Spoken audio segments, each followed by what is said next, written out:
کیا سمجھتے ہیں حساب صرف نمازوں کا ہونا ہے؟ ہم کیا سمجھتے ہیں کہ حساب صرف ہم سے سجدوں کے بارے میں پوچھا جائے گا؟ یہ بھی سوال ہوگا، یہ بھی صحیح بخاری مسلم میں موجود ہے، صحیح حدیث میں موجود ہے کہ رب فرمائے گا او بندے میں بھوکا تھا تو نے مجھے روٹی نہیں کھلائی، میں پیاسا تھا تو نے پانی نہیں پلایا، کپڑوں کی حاجت تھی تو لے کے نہیں آیا، میں بیمار تھا تو نے تیمارداری نہیں کری۔ مالک تو کھانے سے پاک، پینے سے پاک، پہننے سے پاک، بیماری سے پاک۔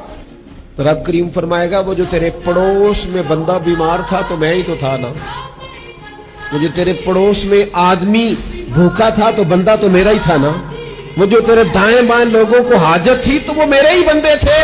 خدا کے بندے تو ہیں ہزاروں، بنوں میں پھرتے ہیں مارے مارے، میں اس کا بندہ بنوں گا جس کو خدا کے بندوں سے پیار ہوگا۔